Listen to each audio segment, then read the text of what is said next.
ibihe byiza wo ukurikiranye ikiganiro ishya muri aka kanya tugushimira ko dukurikira ukaduha ibitekerezo bitandukanye yaba ari ku mbuga nkoranyambaga zacu zitandukanye Instagram, Facebook na Twitter cyangwa se ukaba wajya no kuri YouTube channel y'ishya. Ibitekerezo mutanga nibyo bidufasha kurushaho gukora neza ndetse no kuvuga ku ngingo burya zikora ku muryango nyarwanda muri rusange. Ndi Cyuzuzo uyu munsi kuri aya meza y'ishya hari Michel, ça va? Ça va, oui, ça va. Oui, ça va. Oui. Christé, amakuru? Ni meza, oui, ça va. Mfite amakuru ko wigeze kubaho umu designer. Uyu munsi ukaba wambaye ikanzu wa designing. Thank you so much. Kera rero cyane najyaga gushushanya. Ahubwo ni sawa cyane. Cyane najyaga gushushanya nza kugira aho ncika intege kera hashize nk'imyaka 8 10 so nese wabisubiyemo kwa gakanzu ari keza. Uzambera ubukri. Umva njye abantu ba mbere urabizi abantu ngurira ba mbere ni inshuti zanjye pfa kuba ufite business ifati ushobora gusubira mu dukera nikusanya mu buryo bw'ubushobozi n'ibitekerezo. Kuri aya meza y'ishya uyu munsi twakiriye n'umugabo namaze kumumenyesha yuko iyo waje mwishya ntago ubura umugest uba wabaye nawe umwe mu bantu bagize ishya akaba yitwa Macumu Joseph aturutse muri Papas Rwanda akaba ari umuryango ufite intego y'u Rwanda ruzira ibiyobyabwenge. Uraho neza? Uraho neza. Ikaze. Murakoze cyane. Urumva umeze ute kuba uri mwishya? Meze neza cyane. Kuba muri groupe y'abantu ya bari kuru. Ahise tumwirukane. Ego murakoze cyane. Mukanya turaganira ku ngingo iri bukurikireho muri hot topic.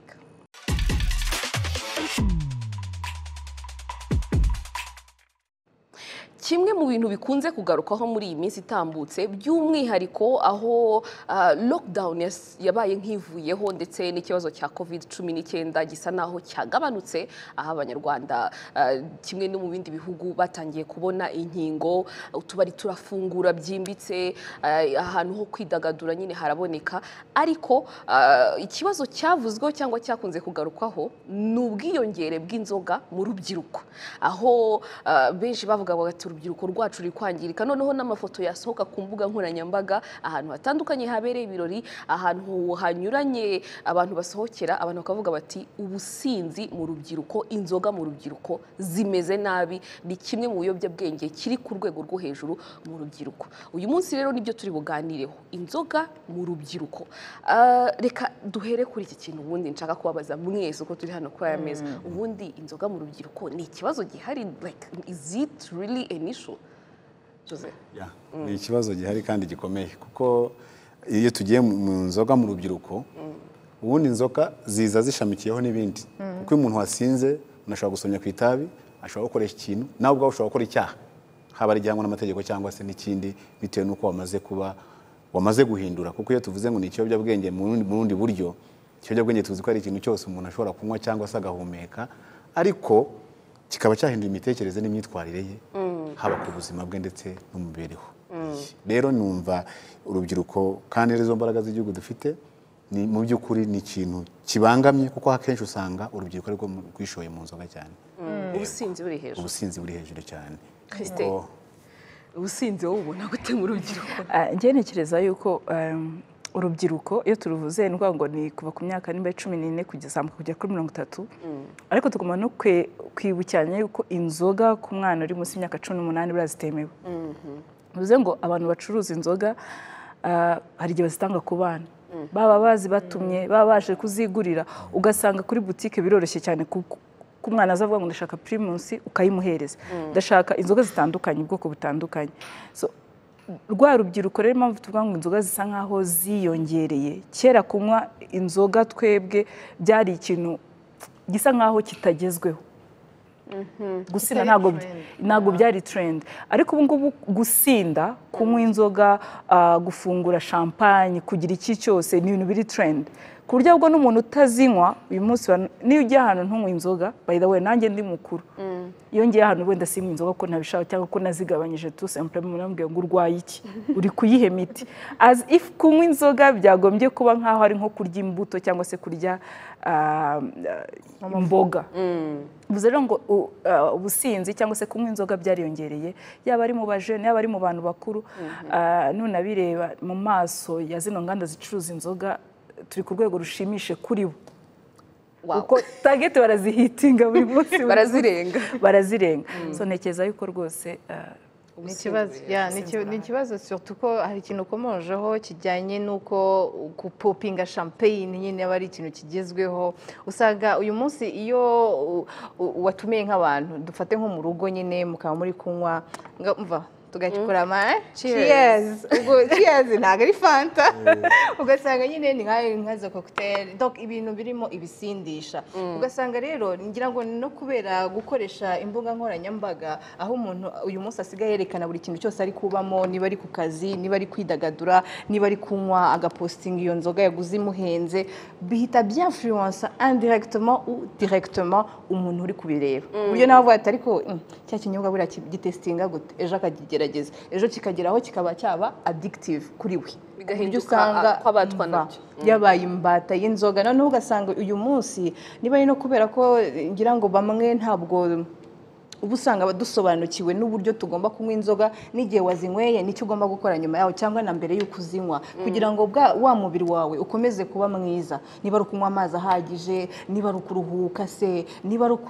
kugerageza kutanywa inzoga nyinshi ngo buri munsi cyangwa simbizi donc ugasanga ntabwo dufite iyo connaissance y'uburyo tunakonsoma inzoga muri rusange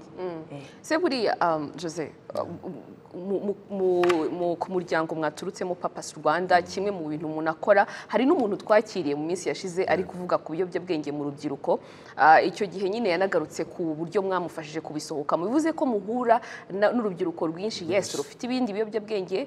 urumogi kokayine ariko noneho hari n'abahindutse abasinzi babaswe nazo mubona ari izihe mpamvu zikunda kugarukaho cyangwa se kwisanga cyane mu rubyiruko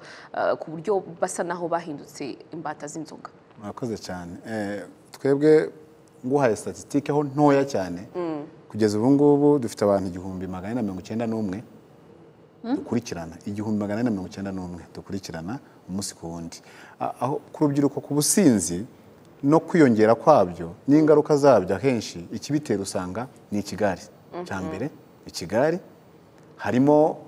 iyo ikigari kitabayemo kugira ngo yigana n'abantu bafite bagiye bafite impano zitandukanye bahoze babivugaho ugasanga niba abonye umustar kuri social media wenda ari umustar umuririmbyi wenda wakaraza umusatsi se cyangwa yagize iki anywa itabe agira iki anywa inzoga akumva ko nawe seze zose no kuzamuka bwe muri talent afite yumva yakoresha icyo kintu kandi wenda ntazi background ye cyangwa n'uburyo abikoramo ikindi kibitera no kutamenya ingaruka zabyo umuntu akabaho ngaho agendera mu kigara ariko atazi ngo ingaruka z'iki kintu ni ikihe ingaruka ugasanga ejo heza he harapfuye ikindi kibitera hanini usanga harimo na responsabilité nke z'ababyeyi uko umwana arigana ariko nanone akagira kirazira njyewe uyu munsi mfite imyaka 30 reka nyivuge 34 kuva mvutse ntabwo ndanywa inzoga ibintu kubwiza ni ukuri twakuze kera mu muco nyarwanda turi muri civilisation moderne ituma abantu bagendera muri sanse zindi zitarizo twe dukura papa na mama banywaga inzoga ariko bakabwira ngo nta mwana umwe inzoga kirazira umwana anywa amata ahubwo wabona n'abashyitsi baje unywa inzoga umwana akaba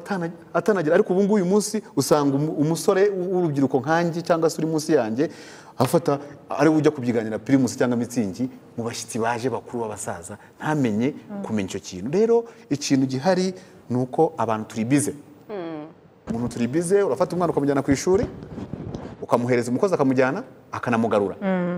kandi ntuzi nyamara ibyo aca mu bindi turasabwa ko rero abana bacu tukomeza kubegera kuko n'abadufasha iyo aje akakubwira usanga umuntu yaramutekereraga nk'uwo mwaganiriye ubushize akamutekereza agafata icyo cyo byagwenge akagitekera muki muri varisi ajyanye ku ishuri akarenza esuwime hejuru agafunga ngo natware agiye gucuruza akaba agiye ku ishuri undi azi ko harimo imyenda n'ibindi ariko ajyanye ibyo bintu utagiye no kureba byibuze ibyo yapanze. nta mubyeyi ukijya ku ishuri ngo amenye se uyu mwana wanjye abaze mwarimu yageze ku ishuri ni urugero rero icyo kintu cyose nicyo gituma giha icyuho urubyiruko rwo kumva rwisanzuye rukagenda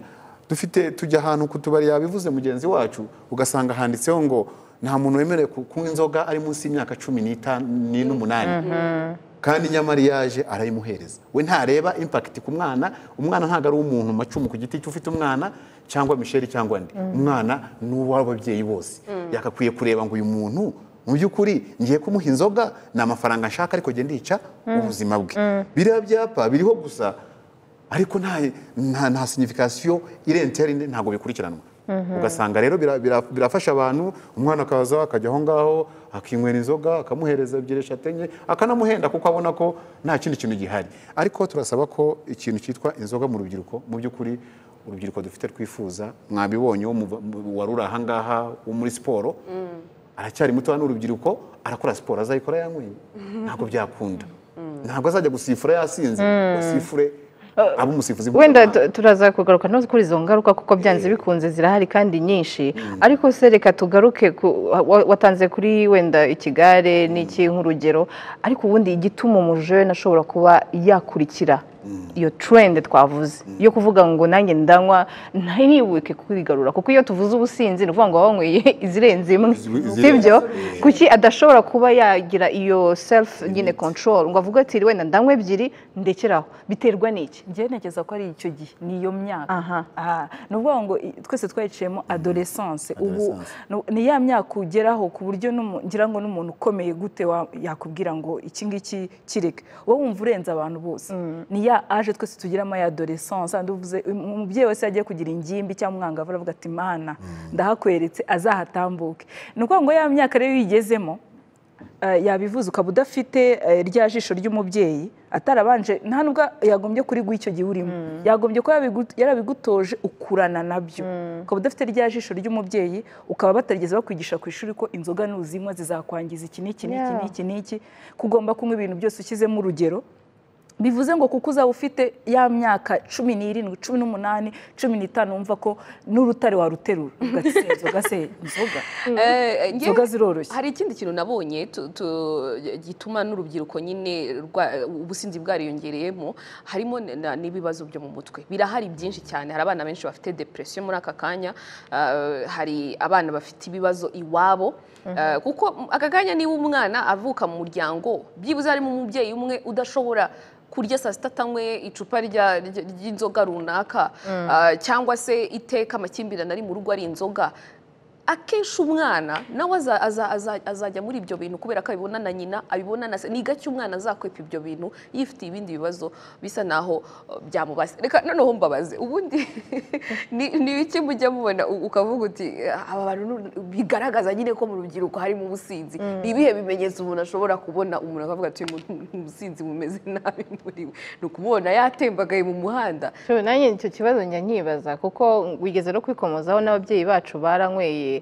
Ni iki gituma uyu munsi tuvuga ko hari ubusinzi bwinshi mu rubyiruko? Ngiye ku ruhande rwanjye mbibara ko ari no kubera ibyo tubona ku mbuga nkoranyambaga, uburyo abantu ubona bafeta bagira gute, uburyo usohoka ukajya kubona ukabona umwana yagaramye hariya hasi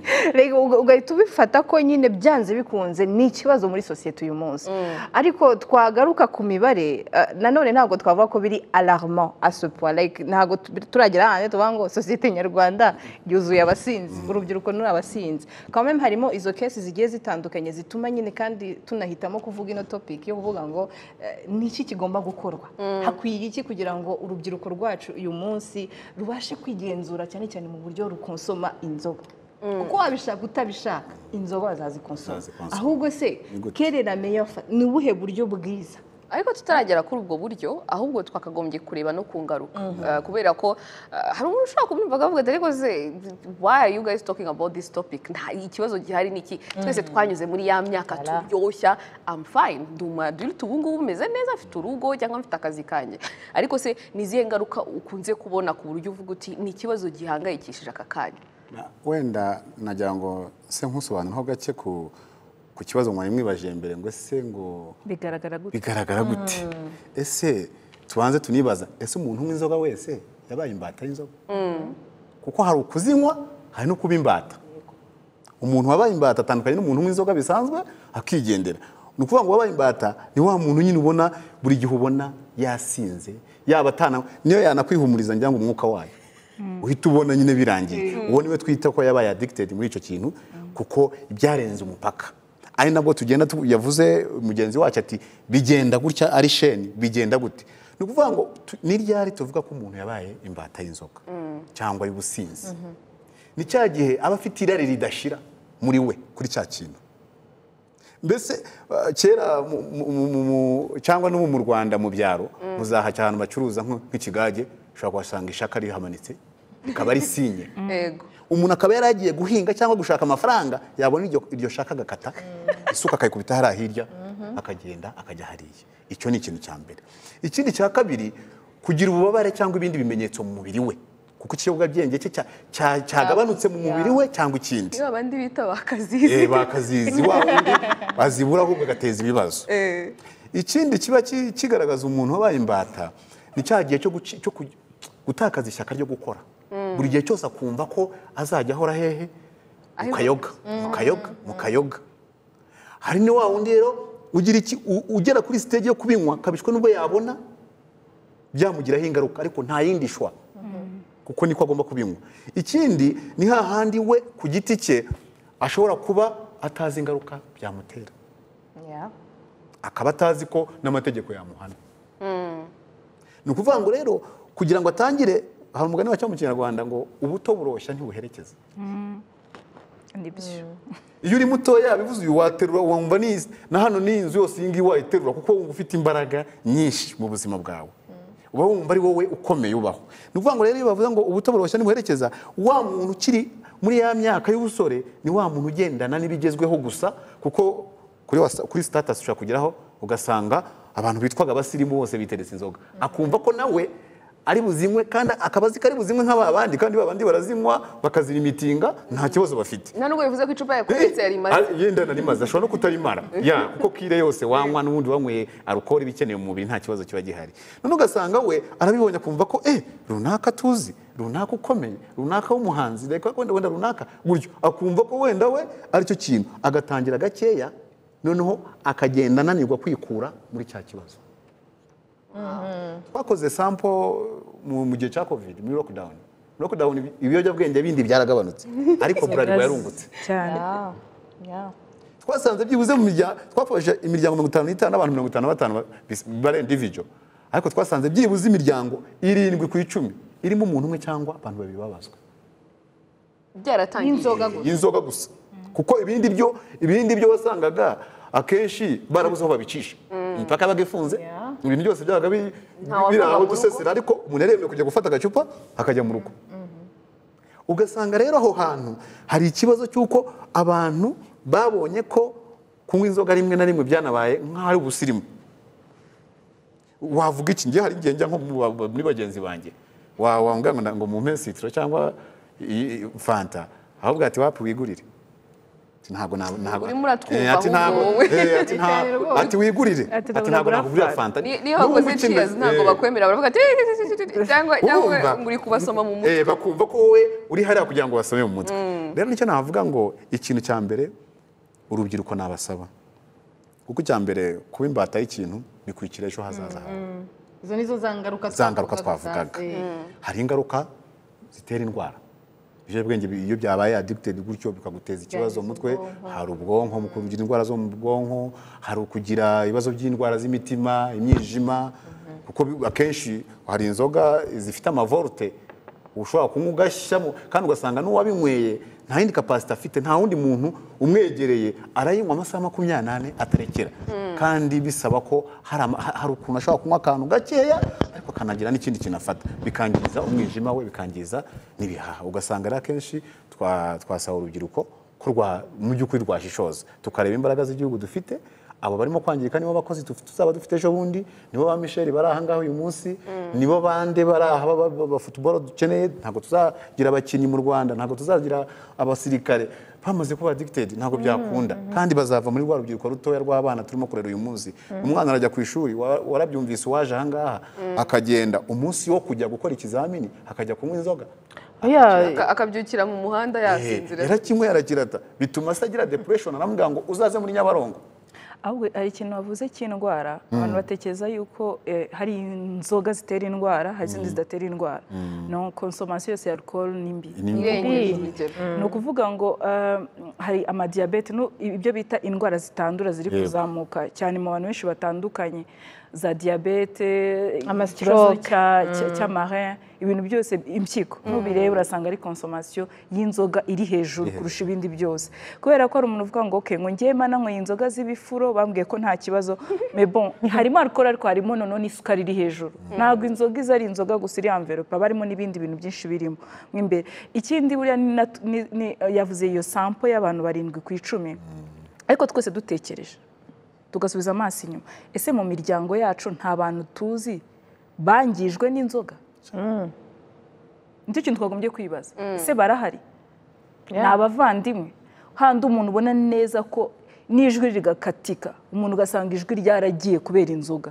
ugasanga ubuzima ni wa muntu twese twabonaga tuvuga ngo okay, afite icyerekezo iki n'iki, ariko ugasanga ibintu byose byarahindutse. Hari nabo tungana, nabo twanashyinguye. Bivuze rero ko twese turabizi neza ko inzoga ari ikibazo, nubwo tuzinywa, nubwo bazamamaza, ariko turabizi neza yuko nyine inzoga ni ikibazo twagombye twese. Hari n'izindi ngaruka dufite ku rugero runini. Hari n'izindi ngaruka. Mbere ko tuvuga ingaruka, hari ikintu mwavuze cy'ibigare bita binyibutsa ama house party. Areze amafete, araryoha amafete yo mu rugo, ariko muri kwibaza impact y'ama house party ku bwiyongere bw'inzoga, kuko hari n'umuntu ujyayo wenda yifite gahunda yo kwinywera icupa rimwe, hari ujyayo yifite gahunda yo kwinywera iyo fanta, ariko ubwo amashoti akaba arahise shot na ya mikino yose muzi abantu bakina yo kuvuga ngo tugiye kubara kugera kuri 15 uri bwica umubare umwe aranywa shot cyane. Hari umuntu utaha amwetse y'icupa cyose kandi ubwo urumva aho ngaho nyine nk'ibyo ngibyo wari ukomeje kuri house party. Buriya iyo hajemo ikintu cy'ubusinzi byane twavuga ngo n'ubwenge burarayuka, ni handi hazi izindi ngaruka. Ejo bundi ushidutse uratwite, ntago yuko wayiguteye se ninde, hari ubundi mwahuriye hehe, byagenze bite, ugasanga hari izindi ngaruka noneho ziyongeraho ku kibazo cy'ubusinzi ufite. Ugasanga ejo bundi ugiye kurera umwana ubyaye utari waramuteganyije, ugiye guta ishuri wari kuba wararangije na kanaka, ubu bageze muri kaminuza wowe uracyari muri secondaire. Ugasanga nyine harimo ikintu usanga rimwe na rimwe dukora ako kanya, ariko wareba ingaruka z'igihe kirekire zikaba ari nyinshi. Nsanga harimo n'ibirwara, indwara zitandukanye zandurira mu mibonano mpuzabitsina, kuko hari ukuntu inzoga iyo umuntu yasinze biramugora gukontorora ibintu ari gukora n'ibyo ari kuvuga. Hari ukubitana nawe atazi ko bwakeye, akakubwira ibintu ukajya uvuga uti uyu muntu arabizi ko ari nka 3 z'amanywa, ariko yamara gushiramo inzoga akavuga ati ese hano nahageze gute. Ejo bundi hari kesi zabaye nk'iyo ngiyo, hari sinibuka neza niba ari umukobwa kwa kundi umama muri party gutya mwaryoheje mwagize gute, umukobwa bamufasha amafoto ya noneho n'agapira yakuyemo, reka handi uvuga uti ariko ubundi bafashe ryari. Urumva ko hari ibintu ushobora kuba utazi ko uri gukora muri ako kanya kubera ko wanyweye, ejo bikakubera ikibazo cya kintu kizatuma na reputation yawe arabatu yose si wawe ndi twabonye ejo bundi kuri telefone ari viral. Ngiye ku nzoga nkunda kuvuga abantu, sinkunda akenshi iyo abantu bavuze inzoga ku bandi bumva ari ku bandi. Buri gihe nkunda kuvuga ikintu cy'inzoga niyerekezaho, uko mu muryango ufite abantu babaye imbata kubera so nkunda rero kuvuga inzoga meza nkaho nigarukaho, nkavuga se ubundi iyo nanyweye inzoga cyane umunsi ukurikiraho mba ameze gute, hangover. Umunsi ukurikiraho nawe uba wabaye imfabusa, uragenda ushaka kubyuka, uba wabaye imfabusa wumva mu matwi ari indobo ari ibiki, ariko ukibaza yuko iyo wasohotse iyo wasohotse muri guseka iyo ni true story ibaze noneho iyo hangover hakiyongeraho ngo ninde nararanye ninde wandaranye umunsi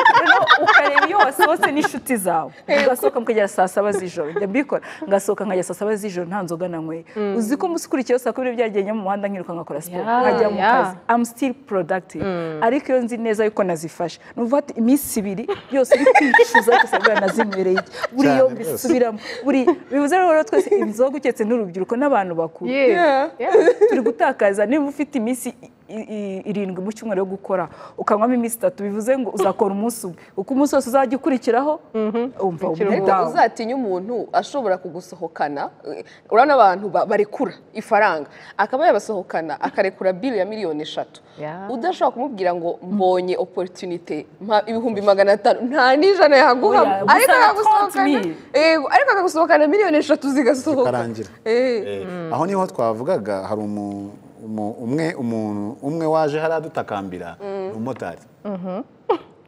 ati mumbare mumfashe rwose ndabasabye mumfashe ati nagiye kunywa inzoga mu gihe gishize ari kuwa 5 ndasinda urumva yaverisaga moto oh la la arangije amaze anywera verisoma birababaje ariko biranasize arasinda bamutwara moto asigara ari wenyine atekereza uko abibwira atekereza iki bukeye nyine nkuko bavuga ati buracya ukibaza impamvu urumva harimo n'igihombo cy'amafaranga agatekereza ati ubu ngubu nzayishyura motiriya ingira iki nuko aza kugira umuvandimwe amwishyurira moto aza hari atuga ati mumbabarire rwose ubu sinkibona na moto ndoba kuko bose bamaze kumenya ko ndumusizi nazazigongesha cyangwa bakayinyiba nkuko bantwaye ya mbere none se ni uko mu motari rero icyo twasaba gukorwa ikintu cya mbere nabasaba nuko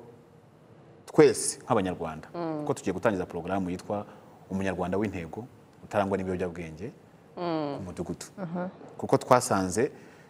imyubakire y'igihugu cyacu hari umudugudu ufite n'amasibo aho hantu ntabwo bashobora kunanirwa kumenya umuntu ufite ikibazo cy'ububata ubwo ari bwo bwose yaba ari ubw'inzoga aha mu mudugudu ari bikadufasha kugira ngo noneho uwo muntu wabaswe n'izo nzoga kandi tugire u Rwanda dufite ibintu byinshi duhuriraho tukabikora bikarangira twarakingiwe twese abanyarwanda twakenya kasi dufatanije turubaka ibigo by'amashuri turubaka imihanda tunafatanije kuri iki kibazo cy'ubusinzi kandi buri mu rubyiruko ari bo bana bacu twakigeraho kuri icyo tusaba rero ni ukuvuga ngo tureke kubona umuntu yasinze ngo tumucire urubanza cyangwa tumuseke cyangwa tubone ko atazavayo kuko dufite icyo kintu hari umuntu bashobora gufata bakamufata yasinze yaramaze kuba imbata cyane kuko ateza n'umutekano muke birumvikana hashobora kuba ari iwabo mu rugo akateza amakimbirane aho yanywereye akabatera amacupa akamena n'ibindi bintu bashobora kumufata bakamujyana mu kigo ngororamuco tuvuga urugero iwawe akamaraho imyaka umwaka yagaruka sosiyete igakomeza ikamubonamo nka wa musinzi wa kera turasabwa ko rero abanyarwanda bose bagomba gusobanukirwa ko uwo muntu watannye ni uwacu nta wundi uzajya kumuvura usibye twebwe kandi nta kindi n'umuntu wese wabonye umuntu ufite imihindukire idasanzwe n'imitekerereze idasanzwe bitewe n'izo nzoga yanyweye twasaba ko umuntu yamwegera cyangwa yamara kuva muri iyo hangover yavuyemo atangiye kwitekerezaho akabona umwegera akamubwira inshuti yanjye gabanya uracyari mutoya ufite ejo hazaza ufite iki gerageza ukore kuko turimo turahomba abakozi turaza kugera igihe ntabwo hazakora abasaza cyangwa abakecuru hazakora urubyiruko hazakora nde aba bana turimo kujyana ku mashuri agahura na wa wundi wabaswe hari ukuntu twumva ko dukemuye ikibazo njyewe umwana wanjye ntabwo anywa inzoga ntabwo ari umusinzi ntabwo urubyiruko rwanjye ndera mu rugo ntabwo ari abasinzi ntabwo bikureba nyine kuva ntabwo kubireba kandi aho umwohereje arahasanga umusinzi aragenda avurwe n'umuganga wawe arayanyweye agenda atwarwe n'umumotari amukoresha impanuka aragiye ku ishuri akaba n'ubusuma urabizi hari ababyeyi bagira umucyo wo gufata inzoga nka gutya akayifata akayishyira mu ntuza mu muheha akayishyira agahita ahereza umwana we murabizi niba mujya mubibona